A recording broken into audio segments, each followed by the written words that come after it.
especial, ¿no? Es una época singular, sin igual. Una de las cosas que más me llamó la atención al llegar aquí, en la época de Navidad del año anterior, es que muchos lugares y poblaciones, no sé si poblaciones está bien para ustedes, ¿no? Pero muchos sectores, casas completas, iluminadas, ¿no? Bellísimas. Unos hermanos nos invitaron a conocer varios de esos lugares y para nosotros fue muy hermoso ver cómo todo este ambiente, ¿no?, de Navidad es tan vívido, es tan alegre, es tan luminoso y realmente podemos gozar de un buen tiempo.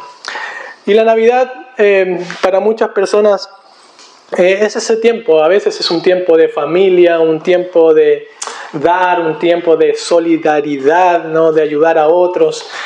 Es un tiempo que trae cierta luminosidad para el mundo y aunque podemos encontrar algunas buenas cosas ahí, también sabemos como creyentes que la Navidad tiene un mayor sentido, que la Navidad tiene que ver con aquel que se encarnó, aquel Dios, la segunda persona de la Trinidad que vino y se humanó, se hizo hombre y habitó entre nosotros para darnos esperanza y para darnos vida.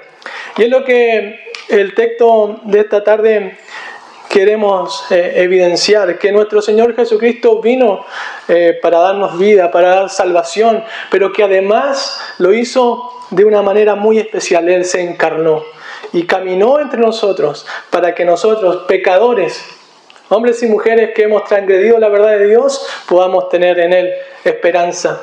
Así que en esta tarde quisiera que reflexionaras con esta pregunta: ¿qué es realmente la Navidad?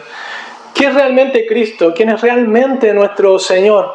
Porque si eres creyente, no vas a poder gozar y decir gloria a Dios en las alturas, alabar el nombre del Señor por lo que Él ha hecho. Si no eres creyente, tienes la oportunidad de reconocer realmente quién es Jesucristo, pues necesitas salvación y vida. Así que quisiera que me acompañaran ahí a Mateo capítulo 1, versículo 1. Y dice en la Escritura: y dará a luz un hijo, y llamará su nombre Jesús, porque él salvará a su pueblo de sus pecados. Versículo 22. Todo esto aconteció para que se cumpliese lo dicho por el Señor por medio del profeta, cuando dijo: he aquí una virgen concebirá y dará a luz un hijo, y llamará su nombre Emmanuel, que traducido es Dios con nosotros. Permítame orar un momento. Padre Celestial, gracias te damos por tu verdad, por tu palabra. Gracias porque podemos tener este tiempo de comunión, de hermandad. Gracias por cada una de las personas, hermanos y amigos que están aquí en esta tarde. Gracias por cada uno de los hermanos que ha podido compartir, porque por Cristo podemos tener esta comunión y cada una de las cosas que tenemos, Señor. Cada una de las cosas que nos hemos servido, cada cosa que hemos disfrutado en este día, Señor, han sido provistas por tu bondad y tu misericordia. Muchas gracias. Permítenos estar en este tiempo en tu palabra, que tu Espíritu nos guíe. En el nombre de Jesús. Amén. Amén. Entonces, vemos en este relato el nacimiento o el advenimiento de nuestro Señor Jesucristo. Y para dar un poquito de contexto, Mateo nos muestra a nuestro Señor Jesucristo como el Rey, como aquel Rey prometido que había de venir. Y usted ve ahí en el capítulo 1, en los primeros versículos, esa genealogía que nos va conectando acerca de este Cristo prometido, que es el verdadero Rey que ha de venir y que ha de reinar. Y el versículo 18 comienza ahí anunciándonos entonces el nacimiento de nuestro Señor Jesucristo. El versículo 18 dice: el nacimiento de Jesucristo fue así. Entonces Mateo, y tantos como Mateo, y sé que ustedes han estado en Lucas, relata este nacimiento con algunos detalles, pero en esta ocasión vamos a permanecer por el tiempo un poquito más únicamente en Mateo. Estando, dice el verso, desposada María, su madre con José, entonces estaba desposada, María y José estaban comprometidos en un compromiso verdadero, certero de matrimonio, probablemente no con la misma idea de noviazgo que tenemos en nuestros días, sino algo ya más certero, más real, de un matrimonio. Y dice el versículo ahí que sigue, antes que se juntasen, es decir, antes que se unieran en una relación marital, en una relación física, sexual, entonces dice la Escritura que se halló que había concebido del Espíritu Santo. Entonces María había concebido del Espíritu Santo. María entonces estaba embarazada de una manera sobrenatural, que nadie y aún ni nosotros podemos comprender todo este misterio, pero es la obra grandiosa de Dios manifestada aquí. Cristo debía venir sin pecado, Él debía caminar una vida perfecta delante de Dios. Por tanto, la Escritura nos muestra esta realidad. Cristo ha sido concebido sin pecado. No hay naturaleza pecaminosa en Él. Y el 19 nos sigue mostrando ahí el contexto que José, su marido, como era justo, no quería infamarla. En cierto modo, José no quería deshonrar a María. La preocupación de José no estaba tanto en sí mismo, sino en María. Usted probablemente conozca que esta situación, desde la ley, de Deuteronomio, todo lo que la Biblia indica, le costaría la vida a María. Pero él trata de, en cierto modo, protegerla. Quería dejarla, dice la Escritura, ahí en el 19, secretamente. Quería apartarse de ella secretamente, dice. Y no quería infamarla, quiso dejarla, entonces, secretamente. Y pensando en el versículo 20, él en esto, he aquí un ángel del Señor se le apareció en sueños, tal como a María. Esto ya había acontecido con María, ahora con José. Probablemente María ya le había dicho, mira, yo no he conocido varón, yo no te he sido infiel. Probablemente José estaba, en el texto leemos que él estaba con cierto temor, de tal manera que ahora el ángel va hacia él y le dice esta realidad.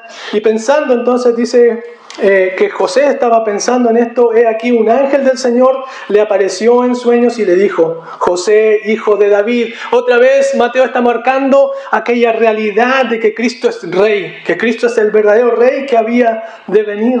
No temas, le dice, no temas recibir a María tu mujer, porque lo que de ella es engendrado del Espíritu Santo es. Entonces confirma Mateo esta realidad de nuestro Señor Jesucristo, un nacimiento virginal, un nacimiento milagroso, una obra totalmente divina que jamás podría haber sido concebida en la mente y el corazón de un hombre. Esta es la realidad de la palabra del Señor. Entonces es un nacimiento que garantiza su perfecta vida. La perfecta vida de Cristo, aquel que fue el creador de todas las cosas, como nos muestra Colosenses capítulo 1, 15, versículos 15, 16, 18. El creador de todo lo que existe, de todo lo que hay, ahora se hace hombre. Viene y se encarna en una mujer. Es un milagro de la obra divina. ¿Qué mente podría haber concebido esto? ¿Qué mente humana podría haber concebido esta realidad? No, el plan de redención, Dios entonces envía a su Hijo. Envía a su Hijo. Él es el Hijo de Dios, engendrado, encarnado ahora entre nosotros por el Espíritu Santo. Y aquí entonces quiero mostrar en el versículo 21 la primera característica, el primer aspecto de la persona de Cristo y basarme principalmente en su misión. ¿Cuál era la misión de aquel bebé que había de venir? Y dice el versículo 21, y dará a luz un hijo y llamarás su nombre Jesús, porque él salvará a su pueblo de sus pecados. Y vemos aquí entonces un sentido de misión, un sentido de propósito de lo que el Señor Jesucristo, aquel bebé que mucha gente hoy día deja en el pesebre, porque Él es muy fácil y muy cómodo tener a un niñito, bebecito ahí en un pesebrito.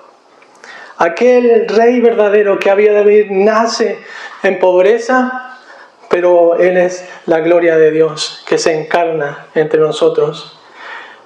Y el ángel le dice esta realidad, y darás a luz un hijo y llamarás su nombre Jesús, porque él salvará a su pueblo de sus pecados. Jesús en el lenguaje Josué desde el Antiguo Testamento significa la idea de que Yahvé salva, de que el Señor salva. Jesús significa, podríamos decir, Salvador.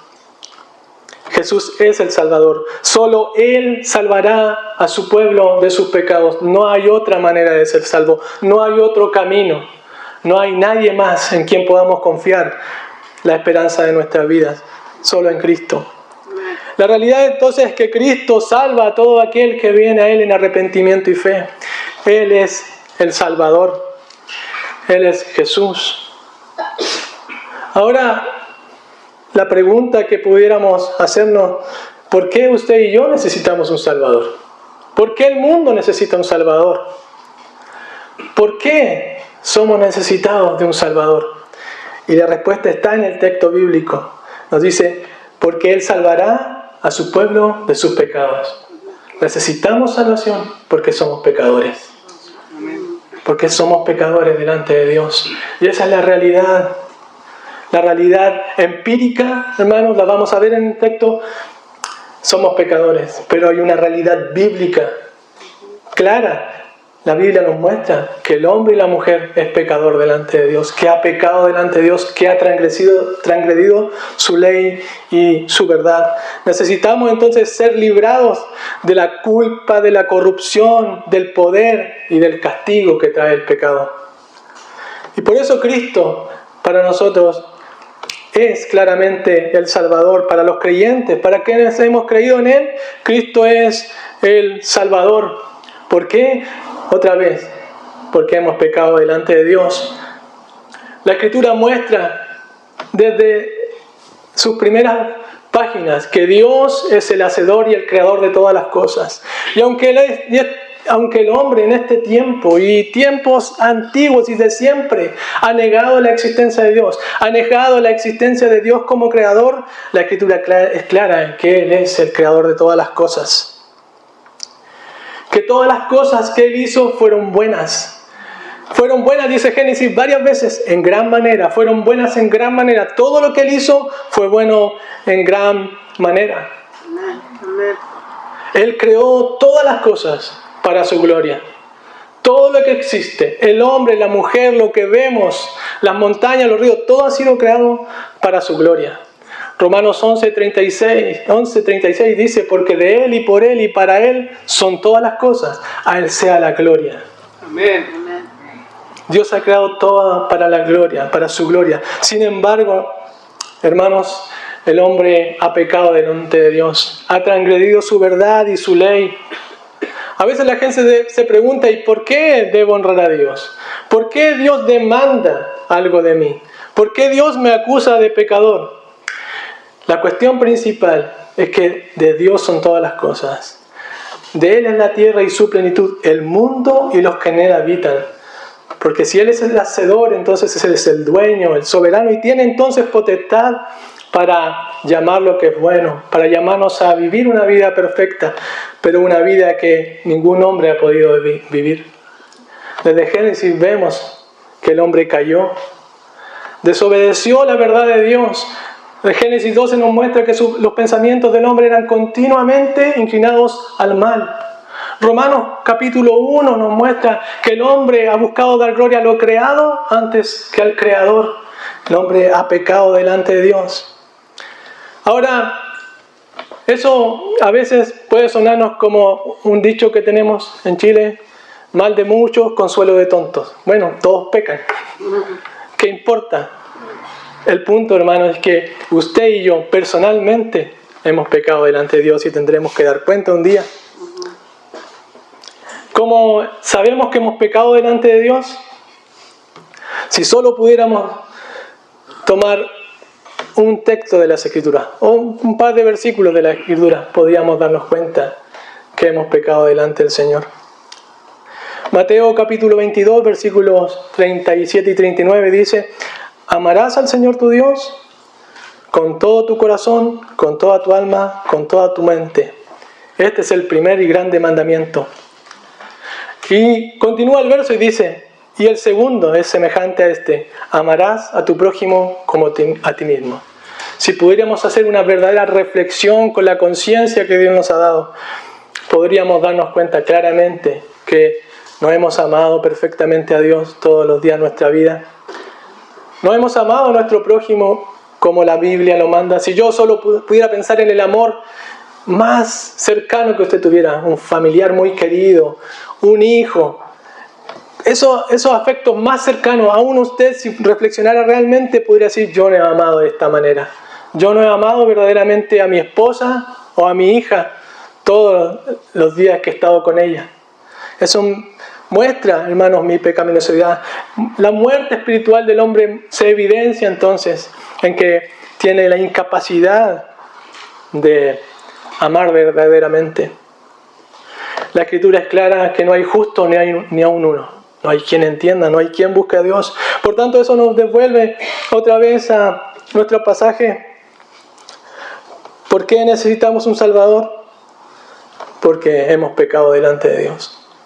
Y Cristo entonces en su misión, Él es el Salvador. Y dice el texto, Él salvará a su pueblo de sus pecados. Y aun cuando usted vea ese verbo ahí en futuro, eso es certero. Eso es lo que ha estado ocurriendo. Y eso es lo que va a ocurrir. Cristo seguirá salvando. Cristo seguirá rescatando a pecadores. Cristo seguirá obrando en el corazón de pecadores. La obra del Espíritu Santo seguirá confrontando el corazón de seres humanos para que vengan a Él. Porque esto es certero. Esto es lo que Cristo está haciendo. Y esto es lo que Cristo seguirá haciendo hasta que Él venga. Necesitamos entonces reconocer esta realidad, que somos pecadores, pero al mismo tiempo esto nos muestra la esperanza de la Navidad, ¿no? La esperanza del Mesías venidero. Y dice el versículo 22, todo esto aconteció para que se cumpliese lo dicho por el Señor por medio del profeta. 740 años, un rango así, años antes de la venida de nuestro Señor, esto ya estaba profetizado y escrito. Y el versículo 23, y he aquí una virgen concebirá y dará a luz un hijo y llamarás su nombre Emmanuel. Y esto nos muestra una segunda característica de Jesús, un segundo aspecto de esta natividad, de esta Navidad, de aquel verbo hecho carne que se encarnó entre nosotros, es que Él estaría con nosotros. Y dice el texto que traducido es Dios con nosotros. Y esa es una tremenda bendición. Entonces, Jesús vino y se hizo hombre. Jesús vino y caminó entre los hombres. Jesús vino a vivir una vida perfecta. Jesús vino entonces a mostrar un amor sin igual. Aun cuando nosotros somos pecadores, la Biblia nos muestra que el amor de Cristo vino a nosotros y murió por nosotros. Dios entonces envió a su Hijo al mundo. Y esta es la realidad, esta es la mayor muestra de amor, de salvación. Conocemos bien Juan 3:16, ¿no? Porque de tal manera amó Dios al mundo, ¿cierto? Y nos ha dado su Hijo unigénito para que todo aquel que en Él cree no se pierda, mas tenga vida eterna. Es el amor de Dios, es el Emmanuel, es Dios con nosotros quien ha venido para darnos vida y esperanza. Aquel Dios santo y verdadero caminó entre los hombres, vivió una vida perfecta, sin pecado. Los evangelios nos muestran que aún en la cruz, cuando le vituperaban, Él no maldecía. Aún en el sufrimiento, Cristo dio esperanza. Entonces, podemos ver esta realidad que la Escritura nos muestra, que nuestro Señor Jesucristo vivió una vida perfecta. Probablemente uno de los textos más conocidos que tenemos acerca de esta realidad es 2 Corintios 5:21, ¿no? Al que no conoció pecado, por nosotros lo hizo pecado, para que nosotros fuésemos hechos justicia de Dios en Él. Amén. Es el amor de Dios, es Emmanuel que ha venido y ha caminado entre nosotros. Él es Dios con nosotros. Y esta es la verdad del Evangelio. Y en cierto modo, estos versículos nos resumen la realidad de la Navidad. que el Evangelio es las buenas nuevas de salvación. Aquel niño que nació en Belén es la esperanza entonces de la humanidad. Porque la paga finalmente del pecado es la muerte. Mas la dádiva de Dios en Cristo Jesús es vida. Y Pablo resumió esta verdad del Evangelio y me gustaría poder leerla frente a ustedes. Ahí en 1 Corintios capítulo 15, versículos 3 y 4. Si pudiera ahí buscar 1 Corintios, y con esto ya vamos a ir concluyendo.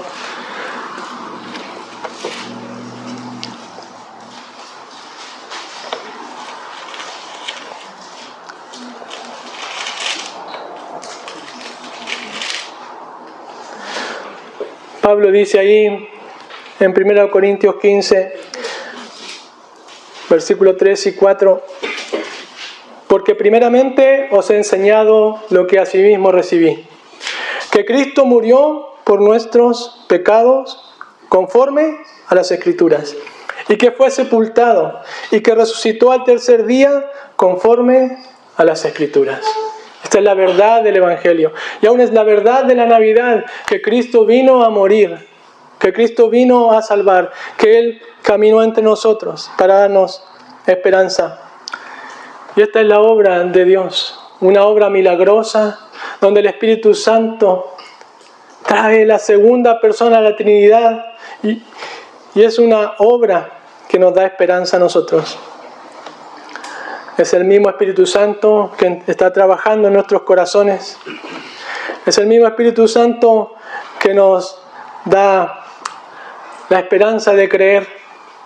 Es la obra de Dios a través del Evangelio. Así que, de este modo, hermanos, estos dos aspectos de la Navidad, estos dos aspectos de nuestro Señor Jesucristo nos guían a la esperanza, nos guían a poder ver a nuestro Señor, lo que Él ha hecho y también poder ver nuestra vida delante de Él, ¿no? Somos necesitados. Si somos creyentes, seguimos siendo necesitados del Señor. Porque muchas veces, hermanos, se nos nubla la mirada de nuestro Salvador. Al ver entonces esta realidad, que podamos volver a tener esperanza, a seguir creciendo en la gracia del Señor. Pero también, si tú en esta tarde no has creído al Evangelio, te invito a creer al Evangelio. La Escritura dice que un día Dios juzgará a través de este Cristo. Que un día ante este Cristo toda rodilla se doblará. Así que el llamado de las Escrituras es al arrepentimiento y la conversión. Como dice Hechos capítulo 3. Así que arrepentíos y convertíos para que vuestros pecados sean borrados, para que vengan de la presencia del Señor tiempos de refrigerio, como decían delante, tiempos de esperanza en Cristo. Así que cerca de ti, dice la Escritura, está la palabra, en tu boca y en tu corazón. Porque si confiesas con tu boca que Jesús es el Señor y creyeres en tu corazón que Dios le levantó de los muertos, entonces serás salvo. Así que en esta tarde, que podamos reflexionar entonces acerca de este Jesús de la Navidad, ¿no? Que nos trajo esperanza y también salvación. Que podamos creer realmente esta realidad de que Él vino a salvar a su pueblo. Y aun cuando probablemente ninguno de nosotros sea israelita, entendemos que la gracia de Dios, Él ha extendido su misericordia a quienes no éramos pueblo, a quienes no tenían esperanza. Como dijo Juan, mas a todos los que creyeron, a los que creen en su nombre, les dio potestad de ser hechos hijos de Dios. Así que ese es el tiempo de reflexión que podamos considerar también en esta Navidad a el Señor. Oremos para concluir. Señor, gracias te damos por tu palabra, gracias por estos minutos que podemos reflexionar, Señor, sobre tu encarnación, sobre tu venida.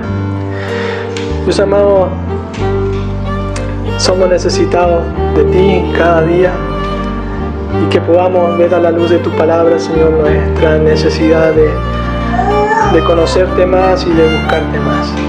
Muchas gracias. Bendícenos en este tiempo en el nombre de Jesús. Amén. Amén.